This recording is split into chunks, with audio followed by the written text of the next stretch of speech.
before you. I'm missing 93.5 FM. Canal FM,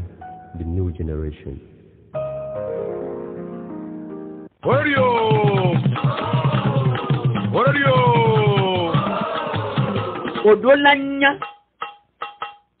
Odolanya no tovi keme olia kuto ebeli po odolanya apoje na kudodo asile no tovi wa me odolanya sukulu o konjio asio kudo pe ko le no tovi keme olia odolanya mero ku konseyo be doda sikewe ponkume no le wa be no tovia o me odolanya kadodo kele nu tovio me be proto ku jidudu abe dome odolanya olano se wona ya le radio Canal FM jijoda ogbeso nde kenye gawo me odolanya Canal FM dia me fa jigbo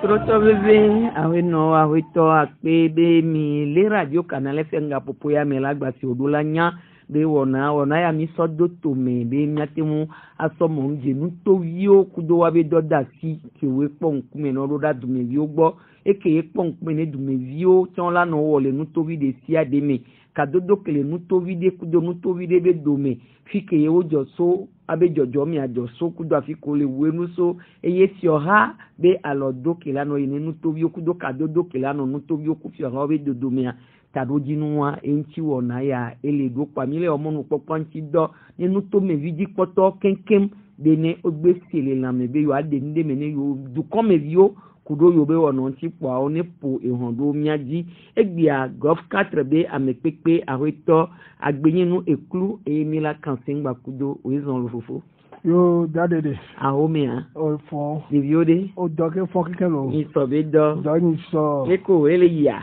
a mi ado apeku ma o ba lo do a ya gbon be leyi enyo aweto agbeyinu golf 4 mile sebe nko golf 4 la tin do isonina mia yebe lipo ode golf kewe mi do lipo kudo enyo dadede kengbe ne ma avanya ko bio majia ma adogbe ne nyabe todo to keke vie to nyabe nyonu ko le gbo si mi ko le asigame am ti ve ba si mi keke won ke mi le do egbe no mer ta le do egbero do magbada pe no mer ke gba na mi mon popo ya bi nyagba ba de enu me na nyabe ejume viowa ne ma so va nyabe enyajia ma glombe golf 4 tutugba efonywede eye mi le jagbagba ko ma o ba lo do mi o chan mi le wo mi ato ke mi la te wo de jume vi o pata wa ageze e ko blave vo enyi eye le golf 4 me 28 eye le golf 4 me ke ye ke gbo mi la so ba to do aji le 2019 me octobre ko la so ko ma da si nu me na nia ẹ̀kọ́ wọn yé ó sì blé ó sọ náà ní wọn lẹ́yìn pé ẹ̀kọ́ ló gbàgbá lè pọ́ ẹ̀mẹ̀ bá fẹ́ ẹgbẹ́ à ní agbọ̀gbẹ́ mi ń pọ́ xɔxɔma sọ́kùdó ẹ̀ǹtí bẹ́ ẹ̀kọ́ yà dé kíá ó ní miatọ̀ àlòmú ní miatọ̀ o wà ẹ̀kọ́ blavevọ́ ní kò lè golf 4 mẹ́ à ǹdí bẹ́ máa ayọ́ ní miabe tójú nọ̀tọ́ àlọ́ àmẹ́ kò lè golf 4 mẹ́ wá nyabẹ́ effectivement nyàwó tó tó mẹ́ à yóò lè golf 4 mẹ́ nyàwó eye ma tẹ́jú kúndó àsìvító tọ́ a ló pọ́ kàtí kan bẹ́ àsìvító a ele golf 4 mi eya golf 4 mi dòdòmò tútù ebe lè wọ́n eye mi la pọ́ àdáwùrà tó àgbàdàhọ̀nù wọ́n tán ó lè nyabe kọ́ mi ẹ̀kọ́ yọ kókè kò mú lè já yọ wa ó dó wa bẹ́ sèdèkú o kò wọ̀nà ẹ̀dọ́kúmi àsìlàsìmẹ̀ à yọ̀ọ́gà ní mi pọ́ àgbàdàhọ̀nù àdáwùrà tó wá tán ní ẹ̀kọ́ fìgbọ́n kò lè golf 4 mi nemi pọ kọtọn gbọn mi la pọ abọbọkọ mi eye le Saint Augustin bẹ gbọdọ mi le fún wa sọyà tí kpọdzi lọgẹ abọbọkọ mi ele golf 4 mi la pọ adobukọ mi eye le miabe BTC yi bẹ gbagbla mi le fi de kàn bẹ gbọdọ mi kaka sọ ìtọ de gba va bẹ nivọ a ọnyi ẹkọ wa bi wa bẹ adobukọ mi eye nemi dzo la adobukọ mi a mi la va agia kọ mi né au chemin de fer be moi à Tikpodi be moi et moi veut de moi et ni agia comme kakave chakudo à Tikpodi à Sigap mele be niveau le fond et y a mis la travail fille a mis la quoi au trivi kondi et le golf 4 amé et mis la quoi Beniglato et il y avait cimetière de la plage Funwani Beniglato donc les golf 4 amé a quoi funwaye à Tikpodi be asia les melea et yewan mis la quoi nyekona quoi et les chakudo quand je copé le fond et les golf 4 amé mis la quoi adjololo et les golf 4 amé et ni comme assis de kagboin et comme au bois et les ni ranou copé fille que n'y avait canal FM aléa et les n'y avait golf 4 amé quand je copé et les diandi sur la poitale fouan et les n'y avait golf 4 amé et quand où est ton là mi la pas Octaviano Netime et me n'y avait mairie état civil central et Léon et les locaux han copé be terre be bodo me le fia donc a fouan Octaviano fi que franciscain Léon Octaviano Netime et yewan et ne mi la pas Badago et les han copé be tame ale fi yewan l'auto han copé be et toi tame et yewan Badago et yewan mi la pas to coin above et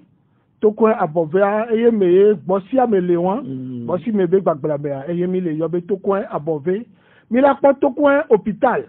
et so mesh ko fi ko tuwan kaka sa to hôpital ni na kaka va se bevito to gbagome wan et le ni to coin hôpital mi la pas dosu copé a et le ni fisek be ngbodomea fisek be ngbodomea kaka va to adade bi come fi que anasa begbe pa gan le gbe copé alea donc a funo ke ko e le ni dosu copé mi la po beklikame e ya chakudo campus be tami ale fun donc baklikame jo be madove apa vileti golf 5 apa vileti golf 4 apa gantoati golf 4 e ye mi la po be funo ye lo po campus be gombe on va libérer te pédé le funo campus avec gombe mi le yo funo be bande de recasement la bande de recasement fi ko va dati ko va tout campus be pa les campo be de voilà te pe on que on ni cliquer pour moi mi yo na be bande de recasement ko va dati le tia mi la po dula same fie mi abe dula same ele golf 4 mi la po basaji atikume ajomayi ya e ku do su copé ku do cliquer ole ele de domenon le funu fi que catholique ye ko tu le cliquer ale funu ni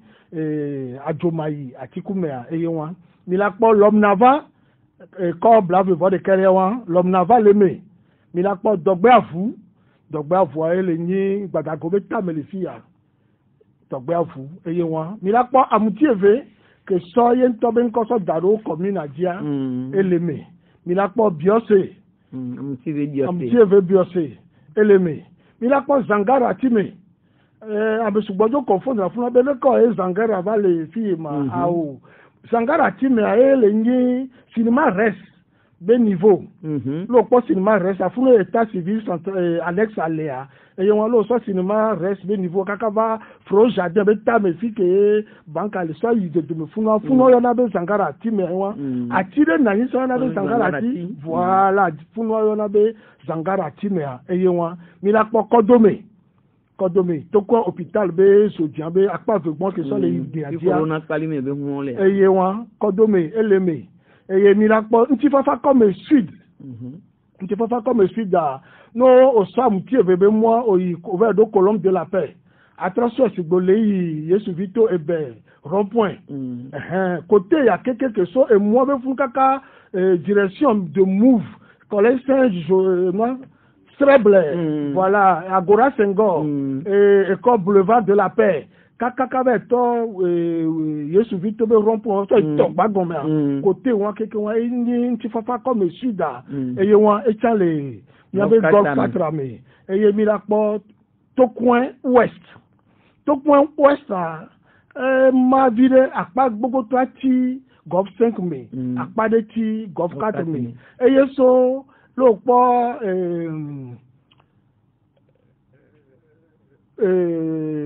collègue protestant et bon tout beau domaine c'est le café rouge tout droit ça est bien dit donc ayebe et miomea et moi kaka ça va hôtel ani des niveaux quelque wa aumônerie des niveaux et yenyi to coin ouest et tiens et il y avait lipwa et so protestant avec pas dit et je dis avec moi kaka va tout bien dit apaya et les que les noirs et miomea et les donc à protestant les miami oh protestant golf 5 me bele golf 5 ça il novice on fait golf 5 et nous akpe nínú medede opata oja gbagba ejo jina nkan ro jibe la devine to ni wanya ameko le golf won me keke won egbe a onya be an be yo le golf 4 mene hian de le waji bio de le a fun ye o la zonzon ya la ya eye won tisi a golf kewe doli poku domi mi na pa mi doli po le nyabe we zempe est nyabe we zempe mi doli poku do golf 1 et mi doli poku do golf 1 golf 2 tocha parce que l'autre sort on va do coller et noir colombe de la paix yo au sort moi si bolé ya aéroport kaka be do amina be rompoint ça il gomme a dire o noir yesu victoire gomme funa e ni ti papa comme sud ti papa comme nora e ati e dia donc a bien gomme ti golf 2 mais donc a mi do beaucoup golf 2 le funa so ba tok ba gomme lo flat tok ba je de ka so ya tok ba le ni lipona nyaku golf 1 donc a lo do funa on la flag togba lo va e be a payer mais pour le golf 4 mois et le golf 1 mais voilà on va le be a payer mais on va do bataille ne quoi Rafia c'est le fond on a belle équipe et va sur le bataille be sukulwa catholique be sukula be ta mais on la pas et pas gagner le fond no jo le panti zande on la pas a sapé belle équipe donc à limite à tout fond va de pavé a dit trop souhait donc à bassa dit kaka ba totogba bassa dit be côté wan quelque wan et les golf 4 mais à payer mais et ti golf 1 mais non to funwa o la zone abado l'homme là-bas c'est que java l'homme là-bas dans ma toi dit Sophie et be lo do comme c'est là du 4e que les il me fiata be niveau comme c'est là avec pantia comme c'est là le golf 4 mais et le golf 1 mais donc et panti fi que vient c'est le siège à noir on l'a traité à ton coup mené à trois on va du si me virer voilà pour moi tout droit kaka beto basaji be catholique be pas et moi limite coup de golf 1 et yewa et moi tout droit et to et moitié mais il y a des crèmeries milk bara petit golf 4 mais il y a ben bodo mais c'est le cas moi que ton bodo mener kaka ba soué on la tout kaka pour la ba do basa jolo basa jibe tu pas de le kadi donc à fond de voir aussi un passe vider le founoir mi do moi li beaucoup de golf un là et yewan mais mi trova va j'avais fille à nous couper ben niveau le fille et ben boulevard avenue de la Libération so tokpa et quand pas comme les gendarmerie à le golf 4 mais et puis golf 3 mais golf 3 et moi donc los flat tokba c'est le cas tokba be mo wa keke tokba di kaka be do e bo ke so be so colombe am tie vers de me funwa kaka be to trésor to quoi trésor là funwa golf 3 donc grand co be côté là avenue de la Libération nous sommes comme commissariat central yo le li à toi le apo miome akeke wa o le golf 3 mais o le golf 4 mais kaka be do rond-point trésor be rond-point qui ko fontaine lumineuse à do le jet doit là donc à jet doit le golf 3 mais yebe miome akeke wa quartier ko le fun o le golf 4 mais kaka be to gakpoa nous sommes toga quoi pour nous avec kalakuta donc on le golf 4 mais il y avait nyakudo golf 3 mais li pour les ni gakpoa nous sommes gakpoa dit kaka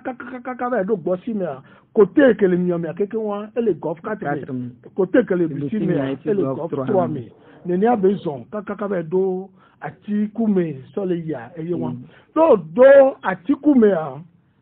mi doli beaucoup do golf 5 golf 5 bien gbe ko be mia be pali me be moi no bo so hôpital kaka ba do collègue protestant so hôpital là no do collègue protestant be feu rouge so collègue protestant to ko no visi kaka so le ya on ba le golf 4000 voilà avocat bon tout ça voilà so moi je apa ya quoi on va golf 4000 akpo be golf 5 e ya wo nous adodo yebe côté à moi to me va dire moi to me do voilà et moi be côté à kofala be niveau kaka va kodo tadman va do tu sais que be niveau que à côté à quelqu'un et le golf 4000 depuis que mi va et loi ko sonami et c'est ko sonda similania et ye 10 000 zondo ka ke mi va cha dade de ndele diva glo et nous a dit be ba to tito vile va nyemu nyane et ye die nya be mer avocat ba dibe atitero ne yentia mi de kuku be to ingbo do me vide ba be potesa ba be po be limita que mi va nya be préfet ko de jo agboche e va obobo vide gawami be o la trop redéfinir nya be limite mais c'est le découpage limite benoît ce n'est pas du ressort de nous les noirs préfet be nous mon ministère au découpage on va tout la dit be maso do o la ba do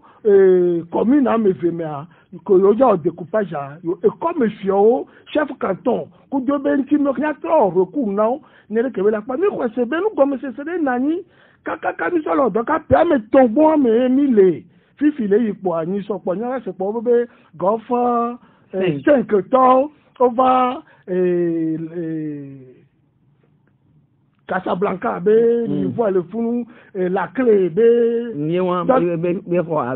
voilà ce niveau kaka un point feu rouge kaka so yi collègue grand collègue du plateau que ka be ko pa o ba ko mana mo le fou be so gbedia o la do tout fene comme ça que ni ka le so kaka ga que 2019 ye fi ken gbo ba le jabe fou noa yo to be ni o ba nu ami ko se be mi ma chaka so do niabe ameko fa lo do moi to me le fi que me le plan golf 4 est installé amesa me ko gbe le boto me ko aboka nyamo le be côté a o ba nya si na ni be o mi pere yo nti e fi que yo to yo no na yo na jabo ya so dunu le video eye won bo mi ba so tepe so no egbe ko ba po be o do tepe o le sanu bo fi o la ba be ba jogale wa ti a npo be mule ebe tepe o ne nyabe limita o le kengbo wan nye munyane mu lobe akpare ova mu ko sebe fi komi do limite lipo kwa mo le ayo wo na mu wa enyo ape ni le kan se ngba kudo awe to agbeyin nu eklu eyin conseil le golf 4 be efiame enyo soga kene mi to do aji kaka nyagbon me peton we le vaya de edoke kudo doke we ye mi wo efike mi odo auto enyo gade de ma gbado ape gade mi ko sebe ke mi va e do la gblaji nto e do subo la gblaji bo mi le 3 silenti mi ko sebe nu ke gble subo dade ne o la va 3 silenti ava jero kaka ba jabe be nkume a rola ho eyi ga popo vide ken gbo e nu keken latin yido nyandu to ani bo mi agbo be mi ocha ke mi va 2021 mais ami attaqué bien assainissement et be côté interne le tout ba e gomme ni fi ni assainissement ni ko e jo me be koko e ju me vio e gbelolo be nyao e sido be nyao gaze be nyao amola nani pola okoli able dangbero da ba home e nu be nyao mi jagbagba mi le po ne be won gbo e que fifi me wala be ke mi le fifi a ne mi lo to gaze eduko be gaze eduko amesugbo be gaze ko yin na wa mi trole tu gaze ye yo le commune amesugbe gaze ti gbe gaze amewo ni le tepe amewo mi trole tu gaze o gaze ko ni gaze ko mi po be wa be amo be agbe dede no ngba le yan do wa mi gba jagbagba mi gba trole 3 si mi trole gbon mi trole o réflexion no mi trole 3 se le wanti le ba de agbe to be yipe ne oton yi be abe didi adidi ebe de show poto ade ota ase anu à l'aise bon mi gba odo actuellement mi le wodo le sukulu ameni sukulu pa ameni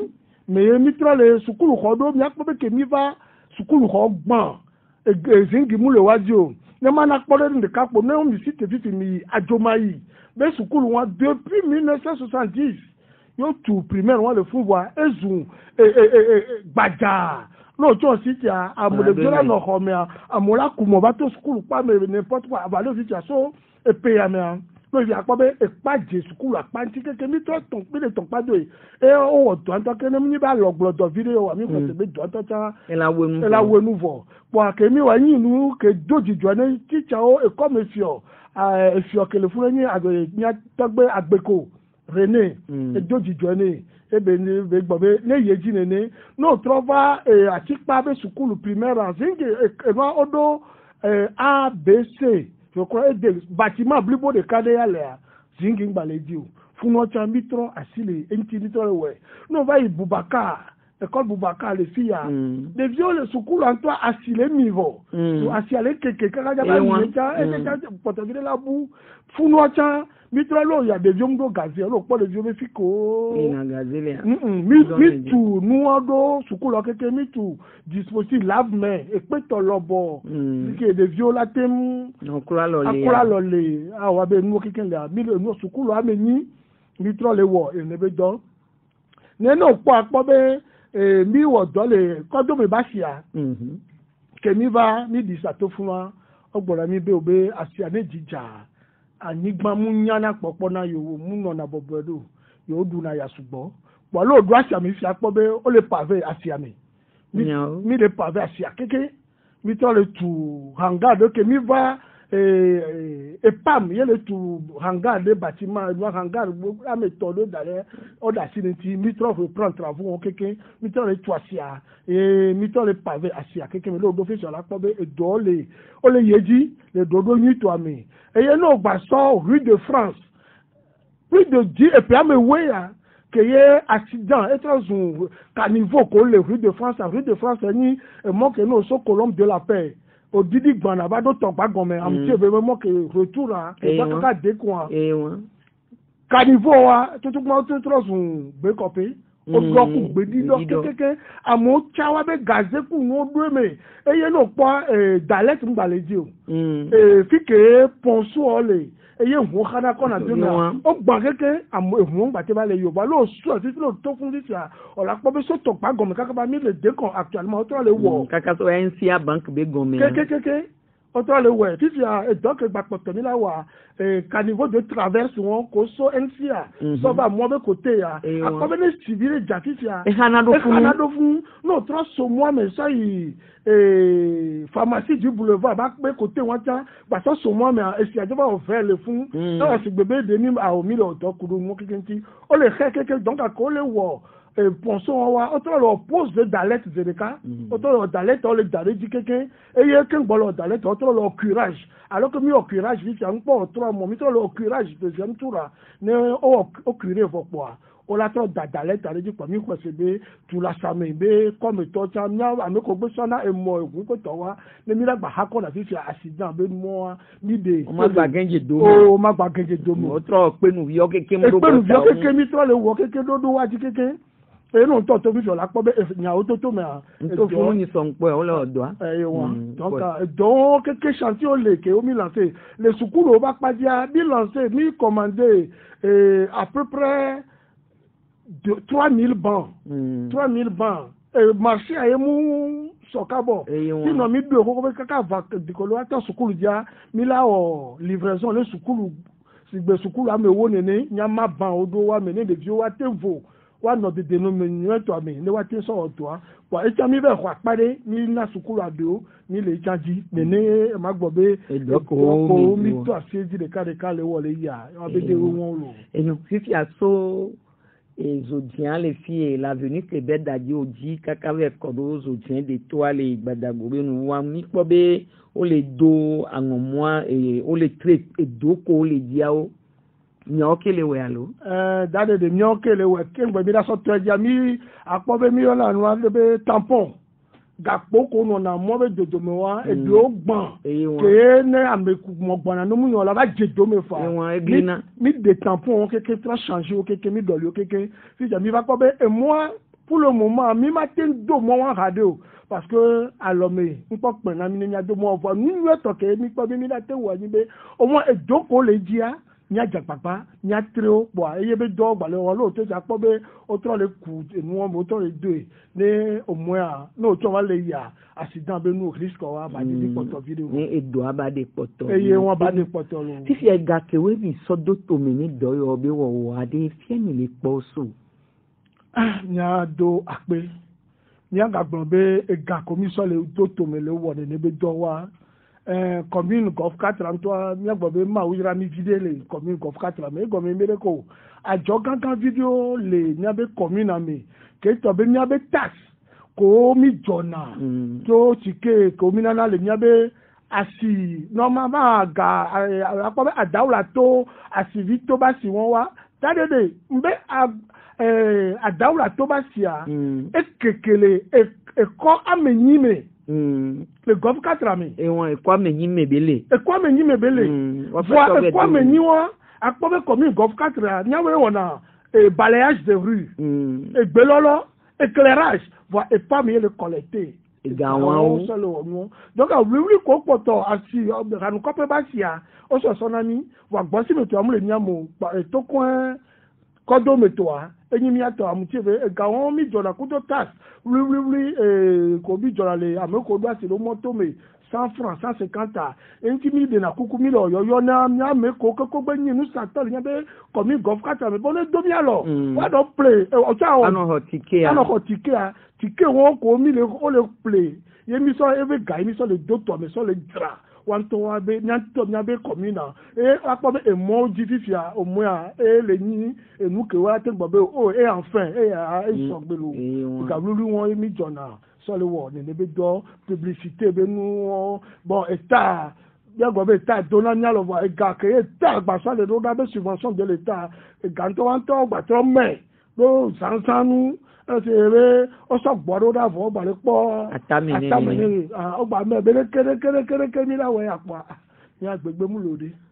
mi le we mo awuta le domi alo be e ga commission le mi de po ejumevio o se gome e yo le ple wa be tike awo o le pe wa be tasa opo mi tin so le wo ne be do oro enyo fifi aso kudo dumevio be nu gome sese kudo amlo ko la no na lo teke ko la no jo anti ade leke mi tempo na no pono do ni watem senu abe gome do ke mi so do to me ni ameko yi na dumevio gbo be jona ne be gole wasia watan watem yi apo no pokudo ame o le do ko bobo kudo ame begbe do nti me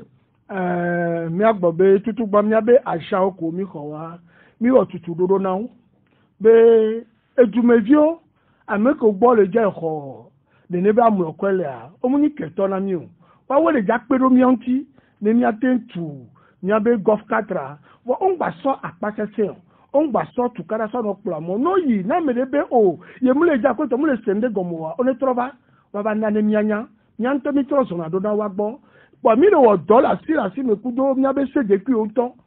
se de ku o le pedo mi anti wa o ton le sensibilisation le école parce que wa we jesi école wa we le comme wa we tro so na be alors afo nku ko le comme le o to a po na be afido le amulo no bobo de yo mule no bobo de ni akọ gala fido vo kudo proposé mi le yo mi la invité o va na mi agbo le siège ale ni ko na pe a mi na yin ku o mi ade nu me no o yi na la trova kakaka po mi kudo sale po anto ba gana do be gado me a e ke mi kan na gbo be o be mu yen wa yo le jatu o ya yo la tu ami gbo be agoma ya enyo kala mi ado lo ko won ke gbo ni mi agba so no apore ke be la ni agaba proposé ko po vivia parce que no yin beleke o ni o keke kulia mi no ne be no me avayi ngba mi le jogaba mi le pon ko so gale wona ni o mi le tu fe over mi pon ko so gale wona ni o egbebe keke mi àwọn to po be réalisation idole yeja mo ko se ba firo fifia ngba le yin pop kan de o le po ke ngboye o le wo wa be doda se o apa egbe lolo be nyacha e ke be bayi wa ke mi de to me amo be o le kere ke tu ka gba mi be a o ni ayi kudo pédagogie bleu quoi de be edoko le java wa e ame akpo be nyawo njejele doko le wa nti e po njejele ntia ameke tele akwe ke tele je go bo eso le ba lo na icha amo won tele bo ni so lo ba lo e po ele keke tele yi wa gbo be yo la ba lo egbe a je to le ko se mi wa mi ma ba je ka ton egbo lo ba ti mo do ako do me na mo ko to wa po mi ko se be won tan ba pa ji fi a enu keke le po ju mejo le se gombe o le domi alo so le yiro yo akpero nu me le di ata toro to vive awe no awe to ni bio de le nyame ko le golf 4 be fia o mesi do mi o san na mi be yo jibe yo abio nyase ki wan mi le na mi monu popo be mi ayo mi le 22 21 33 74 10 ni mi se ni debe gomio ni mi jila bio nu debe gomesi ani mi ayo mi po mi la ho mi bobo ede aweto agbeyin nu neni be amede le golf be mi nya ho nya no vi ke do kamera allô oui, bonjour. Bonjour. Ike mi fona mi do. Aho metore. O po. Isobedo e. Daso, ni de kuku. Yato bonjour. Bonjour lo mi ko gbe na mi lo. Auguste Premier so ni kona pwe. Yadede. Oui. Ni dona mi to mi abe mission pata dona dina mi nu ke na kemi le na canal FM. Kila indike ni benko particulièrement et donc go kat le wa mpoasio le dina o keke yo enyo boa di ekonoma collège de oyona de buka collège buka le nyi kona kwe ni kaka nyano yo to vale yi ya de kukui frontière où on keke nous qui na kuntona zole ku gbede o de jono na classe na zo blana amotona zogbe otona zonu bebido de viu ipa me keke me sija e rogban e bon direction to tan le gban o mi de kuku et moi mi trop bien en eroko c'est de capital mais ni le wan capital mi balé wan et ni don kaka ni bibi so dino kana ko ka ni be do kuno ami gba be ko pe mi ba do ni de ku e tane kuro e nya be meria ne ponya wa gbona mi lo eyan apikaka nke kiane jeji no awe to agbeyin nu enya emi ano ya gbon edo so ni nu keke wona bo mo nje ntibiria ma do apere bia fofua ke so nyaba nya ototo me a mianto maire kudobe conseiller mi yifunu ye tom le délégation mi boka collège boka be pa me mi ve ponu bon va enu kere kape pe va mi le jagbagba le osusu so kudo funu anti enyi bereko les compétences et d'audace ko mané Merio, Kudo district, Kudo no akpabe lomebe commune, miabe commune de lomewa, o le torale de bereko. Le miabeta mi commune o mile. Keye le miabeta o la kwa district. E chale e dodo ponku menani keye milaten wo. Par exemple lo so gomeje sukulu primaire wa e doko keke gbele no primaire ko ni o le do problème wa mi to fun lo keke mi to abe doaji voilà le collège Bakpadia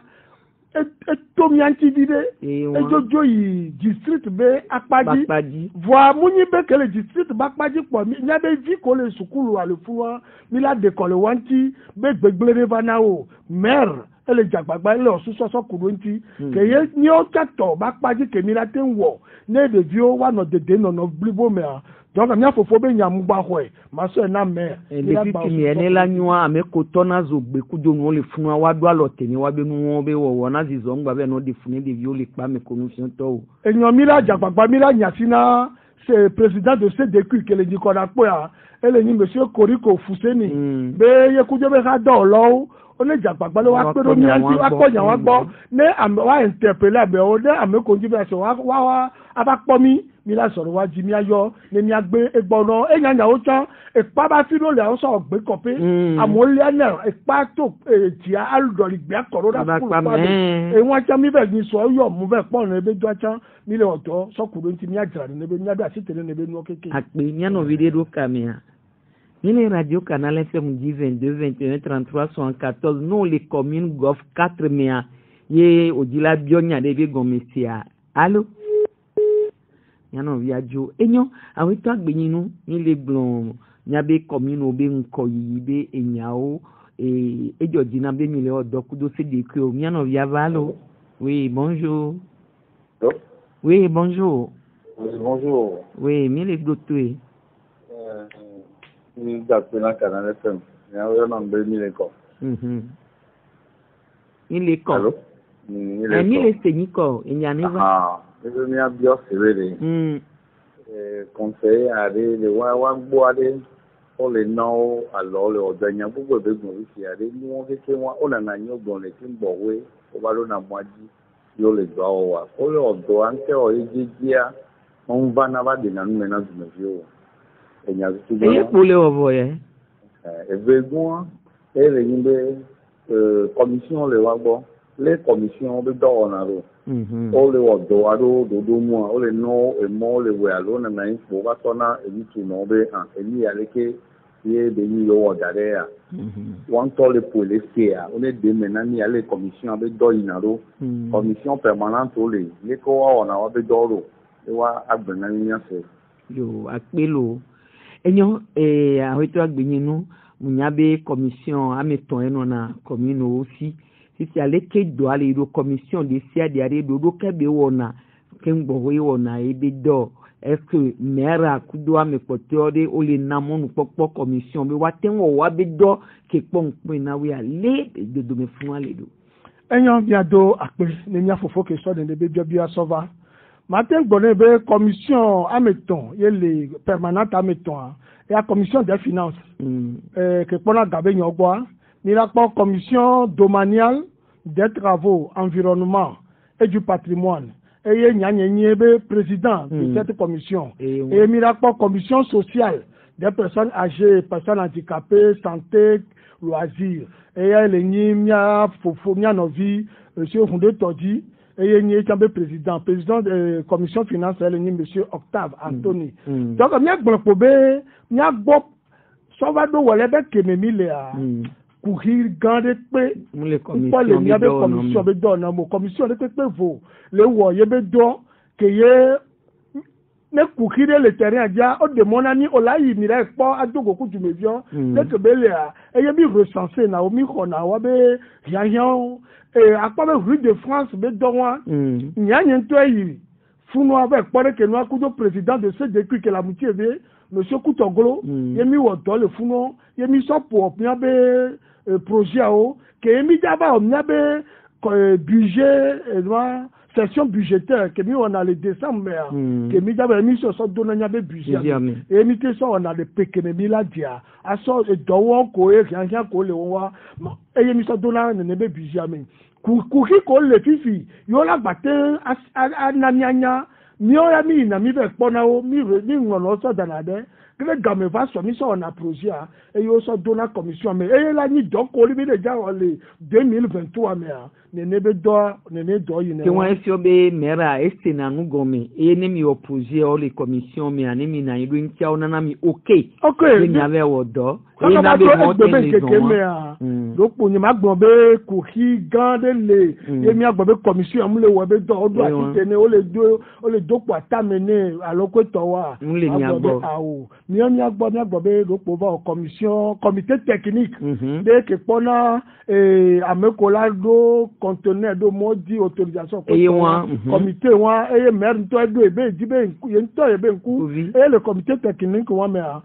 to ni président du comité et ni en tant que président de la commission domaniale ni membre le comité ami ale be amekola ho egbedu ati ni wa so conteneur daro moto ano sanu le mi wa temu ano genji comité wa mi ni wa tenu ho wa be gbedasi mais puis que mi raté non moi le chan bi bagbon be enyom nyano vire do kami bonjour.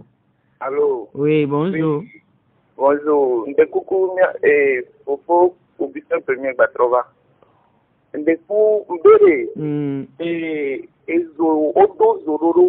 mo dinani voudront que à cancel les Nikona quoi do apoata kudo sollicite de Nikona quoi be mo tekemade. Ndeku be ma de ezo do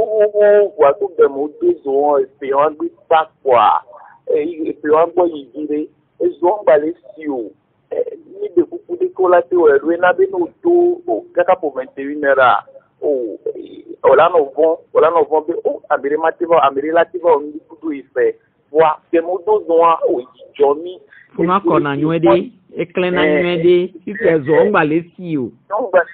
da kudo de ku be o manam fofo be numero a me ndulia ni ateno yo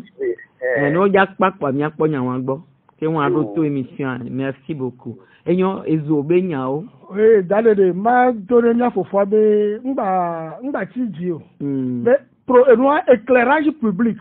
bi wo do so kudo e mo ko keke ti e odopoto le bayi eye ezo ngba ba le sirejo ami recense o nya be équipe technique a DSC e wo do so kudo de be no ti mi relever e do ro la tejile 2022 abe 2021 be fait voir on to nya be fi kebilia kemi o projet allo ola validation et nous do la yi et nous contrôle financier les trésoreries ola to va masoma ola bo nu ya maso ya mu sogbo e ya e mu masoma do la do e do kaka ke gola na mi oke mi ati so do po e don ya enyi parce que bi gbon be nya o to me modo le ti kaka la pour 18 heures o ma ba tento mojo be vu vi o ba so mo so wa be no pe be ku yo vi o so te po bi be wo do so kurenti nya fofo ade no mo popo me be go yan we te ke mi la dia bu kaka dossier wa mi ko se be ele no clôturer bo de éclairage public a mi we so kuro même nya po be nya fofo so yo mi le amutie be ba pa ji benigra to be mo wa depuis ko wo ne be éclairage be noir odo o ezamule si o ko ezamule so ba po mi zo ason lia o be district ye wo de nebe doa wa afrique district wo doa le kaka ba do so npoto so doa so dalo me na mi be ti yo wo doa bo mi aho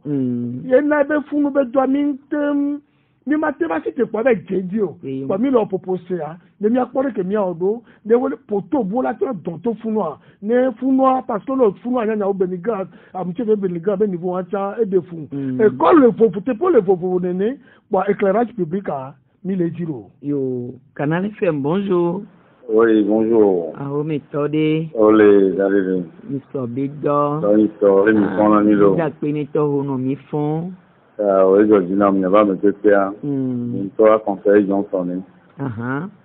De ma ado brine. Ma d'après là, mais va ma bien y aller. Et bon y aller, c'est je dis non, mais mère, elle n'a eu au moins, yo le odo. One quel est nabe. Commission be doade le wagboa nyao ami le pondo o le wo azonlo le moji no ja we o yono o dona enyata no na o nyana nko ja o le moji tinbo we a e nya stigma e vegon mais o le wo doade est-ce que budget que o ja wa commission considérer na be budget a tout be emi ya yo be pour le comme yo policy a do anya bo le go 5 a ble ne et vraiment, ma question ton les niveaux reformulation de commission les séries meilloniens yo la tembe mais la qui de quoi de ban commission à l'équipe y ban commission à l'équipe et les wa bonne nia yo wa et demande année et quand va yo bio ke conseiller Johnson Ododa iwan leke donti o le ligboro. Ayant nya do apere mia fofo mia novi Johnson que so du conseil municipal le golf 5 maire nya ototo mia na gbonbe mia be do o kekeke mi wa le de mu nya ma bi ebe ne ba ho ape number ne baba mi do nya be bi no bloc grandele bloc a do kekeke mi wa le côté social après ni sokola au 8 mars journée de la femme, c'est la commission sociale qui a organisé. Et il y a eu des dodo, on sont conseillers de Kassan d'Otane, Madame Poda, Anita. Et il y a notamment Kakami en conférence débat les dépistages du cancer de l'utérus. Maintenant, nous avons à peu près 100 femmes. Nous avons une commission sociale là. Et il y a un organisé. Les commissions domaniales, ça va pas dire, mais on a mis actuellement, on a sur le coup il y a des domaines, il y a des réserves. Quand on kaka ni so ni be dogo mi aba mo amoko ko na domaine be nyongbo le cadastre apa be Benoît kaka ni so le anto mi odo won so bayi so kudo rue école rue Danecho akpɔbɛ funu a ɔba sɔ sali wa si fifi sukulu ale do ɛkɔlɛ tu amunya ko tɔji sɔ mi kabi bɛ do asi ne bɛ do ate bɛ funu a mi kpɔ xɔ mɔlu bɛ na de domaine de de ka koma kaya mɛ ado sɔli wɔ ne bɛ do mi ŋɔ sɛsɛ sa de travaux do enenema di kuto su bɛ mi vo miawo gbɔ le gɔfɔ katra mɛ ma gbɔ bɛ maire mu nyi mɔ xelu na mi le mia be commission le pepe be dɔwɔwɔ mia plutôt maire ya egba exhorté na ni be mim le wɔ dɔ de ke le di do commission le pepe do la wɔ dɔ o la produit a pour be rapport à chaque fois ne de ke o be le ba voir le maire n tɛ gakpɔ actuellement anyi sɔ maire va yɔ mi eyɔm en tant que président de la commission domaniale be feu rouge wa ete to afi le kpɔ be feu rouge do mu le wɔ dɔ le wa be teƒe o ma dzagbagba ne mia yi ma be kpɔ ne be feu rouge mia o resa mia recense o ne de ke be la yi ba fi nu ko la dɔ wa sɔsɔ do projet me marché me zedeka mi ko se be mi volé wɔ ne be edɔ. si est que maire la te va gban commission de la be commission mu le wɔ be dɔ yen tia ele gbenya. So emi nya be commission pata maire nto tia no na wa me. Enua biabia edo po na vide. Ma gbo be ke o tia conseiller wa. Conseiller o tro ba dana ko e. Yemi so tia na maire ku do ye be action o. Ne o d'accord yo tia maire ku do ye be action wa. O ba tro dana ko buke yemi so do na commission keke. Eye le commission ame tɔ pata mea maire kudo be conseiller kudo be action keke wa ono na commission keke me conseiller de pepe kpɔmɔ la no commission ame veme wa de be o d'accord yo so tchan wa de ke maire la te va citer pour la be do citer ne be commission ya be ma gba odo ya la no me ya wa mudo ça n'a pas mudo ça sore donc c'est parce que maire en tant que be le doit citer ne be commission mu le légalo maire en tant que mu le légalo que mania conseiller o tamila tete be pa wa le nene ne on a tête le maire de bébé que mais et si le texte la loi sur la décentralisation et le pompogno de son courant ti be de maire de mu le wo nu nyu de o mi le po be afọ de mu le domia jo e nu ko mi le gbon mu tele wo do ji o wa que ne be conseiller o be apave la itonji a aussi tia que mo la ten doli ne be maire fa bon ni ko se ne be procédure ne be do doa e ko gba le président de commission tonsi le to be commission de mu le wo do wa maire la convoqué nous a fait et conseil municipal abio be conseiller la commission ya mu le wo be do nyodo wa e bi akoto nu kantio ne conseiller o le d'accord be o le gbe o la to d'accord buye o la to sa me bubo maire to kwa e la cité le ntedo ko si be dunu do po lo jijo e po abe ba le do cité ne commission de ni npo se la fili pepe o voir le jo la fili ke ma mu le santé mu le interpeller ne be maire be mu le wo do e sia ele to sia ba pa sagato le to ba sia di le ba so la loi sur la décentralisation bagle ba po be nu ka e sia gboma ne ibo ono me da passer ko o élu mi en tant que président de commission il y a bien quoi le ministère de l'administration territoriale en tant que président de commission pour le va nommer parce que indemnité ne peut que là c'est déjà calculé depuis là-bas pour au sonner le loin voilà il peut pas le droit si tu vas le nommer Amérique sur quelle base quand et va au dogugu dobulo qui est pas et là on doit voir en tant que président de commission et voilà hoga doit poni quoi les ministère agbo donc et mu le sepu sokuru gami anti amila le egbebe nya o pour enya gbogbo do nto gbalekere ni la gbon kudo mi abe commune be zondidi nti voix egbeto ankano dibe edopona dumevi ko le senya be nko awe to agbeninu enya no vide bio kapo number be yo la tendo number de alebe ne yo do jimade bi titiri ayo aten yo abionu gomesi anelia olana mi number kengbo we ne nya le popure gbale le ke mi le po du comme vi onu ke mi le bio so wa ti wa o so pe do mi anti ne ekwa me bayi nko ne mi apata enyom do ape dadede mba kwa trok be nye do yin agbeyinu ekulu Justin ni conseiller municipal et Golf 4 ni président de la commission domaniale travaux environnement et patrimoine donc comme nous amenons enye pona ne be edogbo ne be mi ano video po be emoji popolo be no mu le konyu do alo gota do alo gbelolo egbemo amole kogbero mo dome la video le kosiro mo dome o le wonu maye ke mu le ndon e te pe le comme wa o la te yomi appel number ele ni 90 06 67 37 togo sele won e mu so na WhatsApp e fe gbo ele ni move Maintenant, Togo, c'est la 90 06 67 37. Et Vegbois et Léni 97 21 91 05. Et Léni AP Mouva et Tcha et Yewan. Donc, à l'ébe, du me dire, monsieur Agodo, Yayom, Abion, Kagomese. Alors, Dodo, on le dit là, touché mairie, Gov 4, le Dodo, va pas dire que AP nombre, Tcha et Yewan lo. Yo, wakpe, trop rêvé, awe no, awe to, mi dak penami, de mi no, kudomi, egbe, le. Nuke ye odola nya kudwa po community odola nya eni emission be eni ko nígbà tó ya jele oyoyo ne commune pataki kim